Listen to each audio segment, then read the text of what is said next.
This is Olive, and I'm 11 years old, and I live in Southside. This is Cooper, and I'm 4 years old. This is Elena. I'm 13 years old and live in Spickley. This is Julian. I'm 14 years old and live in Highland Park. And this is the Pittsburgh Podcast.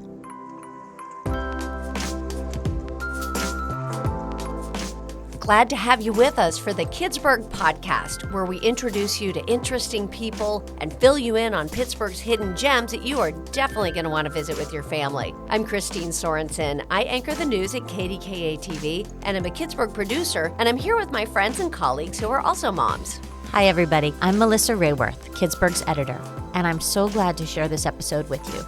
Therapist and gaming expert Matt Missar has so much insight for families. And we've also got honest intel from local teens as they talk about what they wish their parents understood about online gaming. And I'm Pittsburgh's director, Yu-Ling Chang, and I'm excited to hear about today's Pittsburgh gem, which is a place my own kids love, the MuseumLab. Melissa, tell us about it.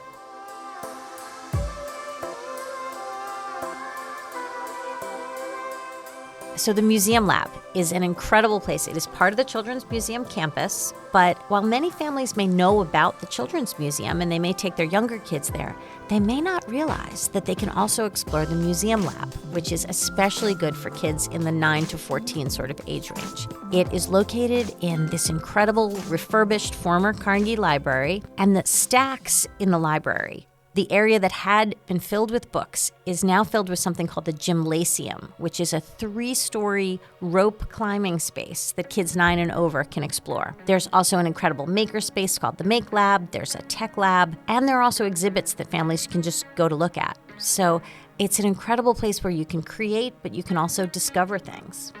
I love this museum, and for the reasons you outlined, because my kids love doing hands-on activities, but it does get to a point where they're like, tween is like, I'm a little too old for the Children's Museum, which I adore that place. So MuseumLab is perfect, and I've done the Gymnasium.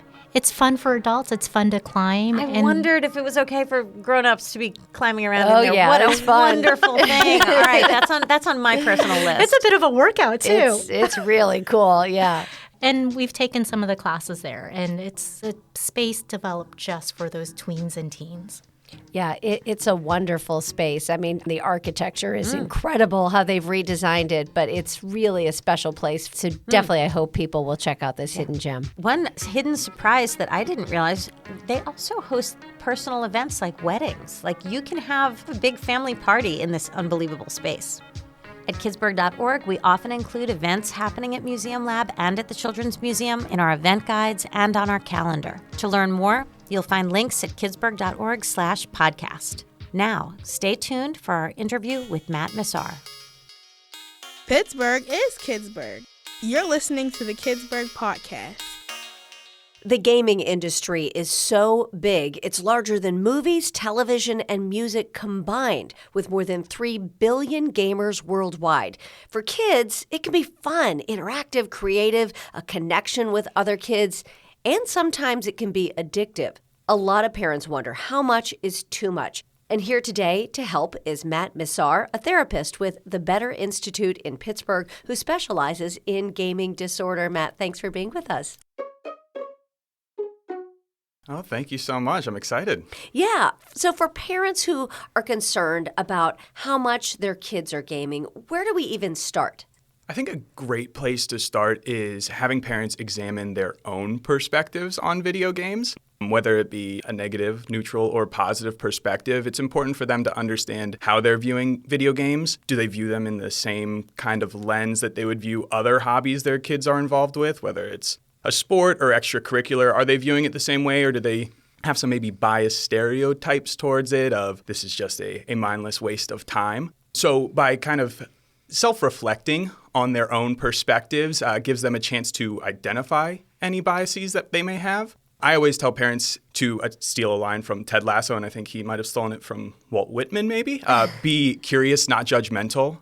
Being curious about your perspective, and if you do have a negative perspective towards video games, I'm not here to try to convince you to have this overall positive one where you absolutely love them, but at least take a non-judgmental approach towards your perspective.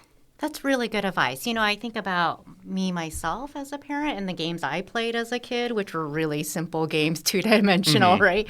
And it's so different now. And a lot of times I don't know what it is. So I find it overwhelming or maybe even a little scary simply because I don't know. Sure. And so I'm curious, how do we have these constructive conversations with our kids about gaming? Sure. So once you kind of self-reflect and go through your own perspective, sometimes it's as easy as just sitting down and talking about it. Again, in that non-judgmental way, you can think of it as being curious over confrontational. So really just some basic questions. Open-ended questions are usually the best. What video games do you like playing? Why do you like playing them? Do you have a favorite streamer? Do you have a favorite character? Those kind of disarm your child or teenager to make them see that, they're actually genuinely interested in learning about what I'm doing rather than just constantly limit setting. So this way you are kind of forming an alliance with your teenager or kid about video games rather than just trying to limit set.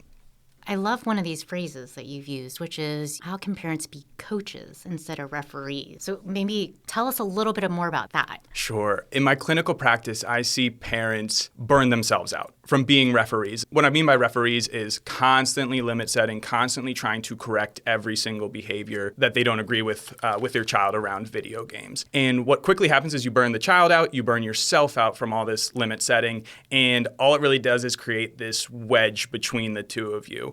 What we want to reframe it to is more coaching, where you're working together, collaborating, and you're not seen as working against each other or opposition, but, this is someone who's going to help provide me guidance and is open to hearing me and my views on video games. So as a parent, how do you know when it's too much gaming? Sure. So this is probably the number one question I get from parents is, how long should my child be on video games or screen time? And unfortunately, my answer is always, it depends. It depends on a couple of different factors. There's no magic number for the amount of screen time that's appropriate. It's really based on a couple of different factors that you might notice. So one could be neglecting responsibilities. So is my child failing to do their homework, keeping up on chores, things like that. Mood changes, behavior changes. Are they more irritable? Are they being more reclusive, hiding away in their room when they used to spend a lot of time in the family area? Sleep, physical health concerns. Are they getting less sleep, poorer sleep because they're on their screens right up until bedtime? Are they getting up too late for school or for work? If they have a part-time job over the summer? And just loss of interest in other activities. So my kid was a big swimmer, and then they started just playing more and more video games, and now they've abandoned swimming altogether. So those are some signs to look out for in terms of when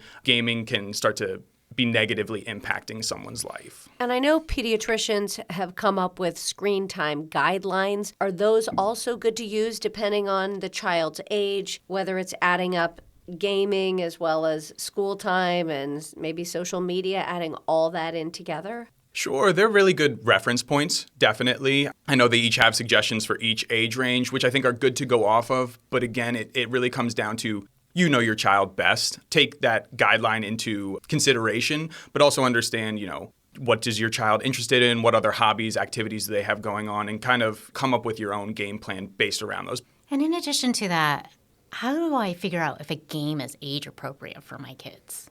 That's a really great question. And there are a couple different resources out there. The one I tend to default to and recommend to parents is called Common Sense Media. I think it's the Common Sense Media group, but their website is Common Sense Media. And they have essentially an archive of, I don't want to say all video games that exist because there are thousands and thousands of them, but they have a really great database of video games and other online content such as, TV shows, movies, and they independently review all of those. So separate from, is it just rated E for everyone, teenage, mature, they do their own independent review where they kind of analyze a couple different factors you can screen out for. What's the level of violence in these, the language. They even have categories such as are there positive role models displayed in the games? And a really important one, consumerism. So are there a lot of microtransactions in the game? Is that something that's being pushed heavily? And you can filter through and see what their recommendations are. And they have a full write-up for each of these video games. And then you can better judge if it's appropriate for your child or not. So just as video games can help with,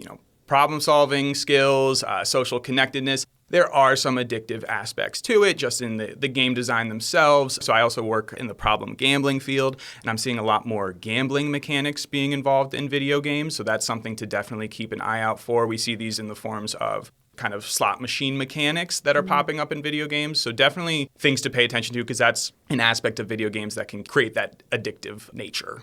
So with that addictive nature, how do we know when it is an addiction? And then where should we go for help? Sure. So I view gaming on a spectrum ranging from healthy to at-risk to problematic to disordered. And essentially when it becomes a problem is when it's impacting someone's life. So you don't necessarily need to meet a diagnostic criteria to know that it's a problem. Currently, the World Health Organization recognizes gaming disorder as a official diagnosis. The American Psychiatric Association is in the future consideration aspect right there. But essentially, it's a problem when it's impairing daily functioning. So whether that's impairing functioning at school, work, personal life, family life, that's when you know it's a problem. That's the point of time to reach out for help.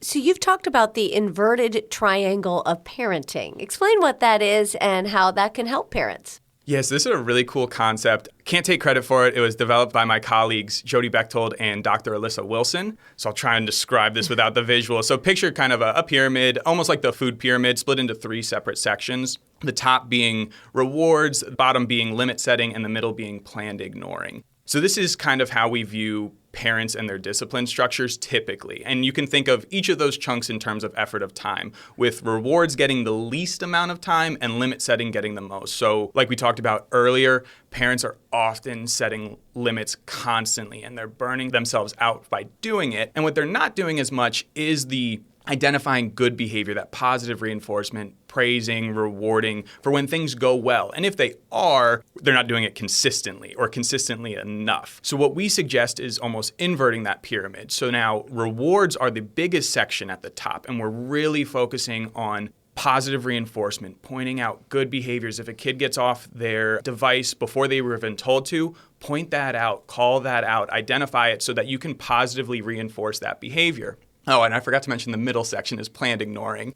This is for junk behaviors. So, you tell a kid to get off their phone a couple minutes before they're set to. They roll their eyes at you. You could correct that behavior. Is it worth your time? Probably not. If it becomes a persistent problem, then yes, it's probably something that's worth addressing. Infrequent eye roll or a sarcastic comment every once in a while does not need to be corrected every single time, because you're just going to burn yourself out. So then when we flip the pyramid or invert the pyramid again, limit setting doesn't go away. It just becomes really focused on high-risk behaviors. So this is cursing at a parent maybe when they're told to get off a video game, or lying about getting their homework done. Those are those behaviors that need to be corrected and need to have limits set on them. But again, they're very targeted. It's not just scattershot across the board. We're going to try to correct every behavior that we don't agree with. Yeah, as a parent, that sounds a lot less exhausting. Sure, and sure. much more manageable. So thank you for explaining that. Sure, of course.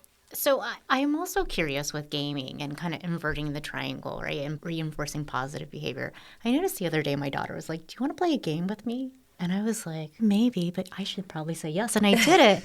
And it was really interesting because she was explaining to me what she was doing. And I have to say, it helped me understand a little bit more about what she likes about video games. Yes, that is, again, not to be hyperbolic, that is like the number one homework assignment I'll give a parent and a child is go home, play a video game together, and just see how it goes. Because it almost is like the newer version of a board game night, is playing video games together. And even if you're terrible at video games, your kids will probably think that's funny, first of all, but they'll just enjoy the experience of it. And even if you don't, let's say you don't want to play, they love watching streamers, so they'll love to pretend to be a streamer and have you be their one viewer, and they'll walk you through what they're doing and feel like they're a professional streamer instead. So don't feel like you have to play. If you're really against it, just kind of sit there and just be in that present moment with them.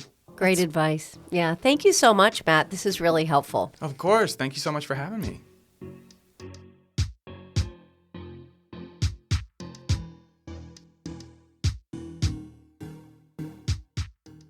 I love that he started with the idea that it's good to step back and just kind of think about your own perspective that you're bringing to gaming. Like, do you see this as a valid hobby or not? Because I hadn't really been a video game kid when my boys first got interested in video games. I had to not just think of it as a way they were killing time. I had to notice that they were actually being creative and learning things and making discoveries. I'm exactly the same way. I also was kind of judgmental, like he was saying, but he said, be curious, not judgmental. Yeah.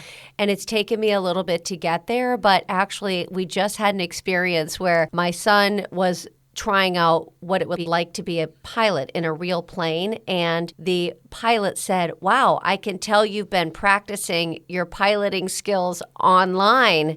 That's actually really helpful.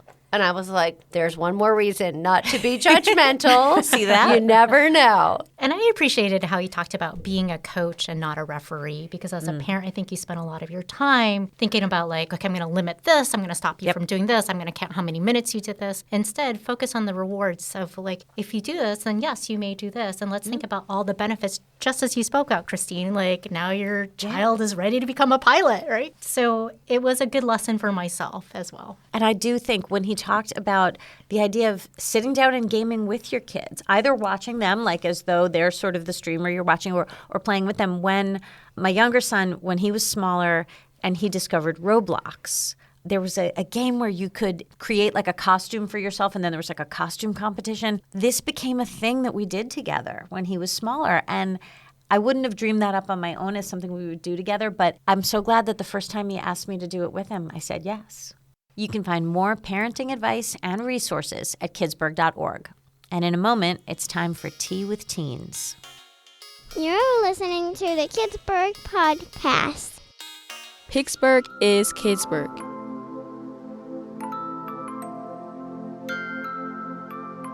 What do your kids wish you understood better about online gaming? The students at SLB Radio's Youth Media Center helped us out by asking other teens what they wish their own parents understood better about their love of gaming and watching streamers. Let's hear what they said.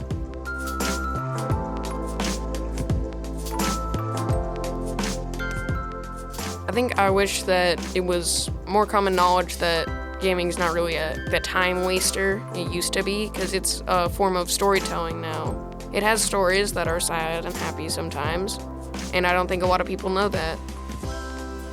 For some streamers, I like to see them push through the challenges, while others, I like seeing them be put in the challenges. For Graceful plays, he's not a good GTA player. I've never seen him give up. That's what I love about him.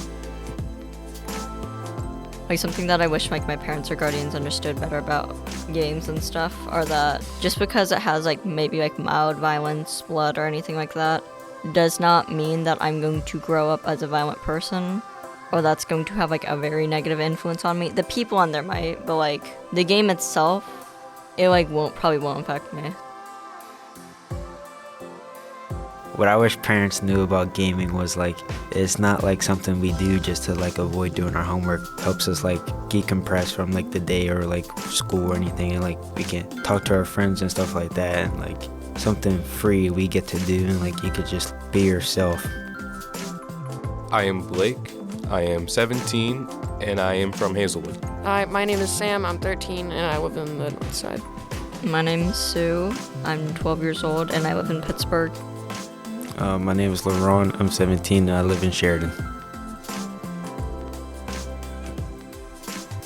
This has been a really fun episode, and we've got plenty more inspiration and ideas coming in the next Kidsburg podcast episode. That's right. We're rolling out new podcast episodes for our third season, and you can check out previous episodes where we talk with everyone from astronauts and Olympians to magicians and AI experts. Just go to kidsburg.org/podcast to find them all. And be sure to sign up for our free weekly Kidsburg newsletter for all the intel on resources and events that can help you raise the kids you love in the Pittsburgh region and beyond. Thanks for joining us for the Kidsburg podcast.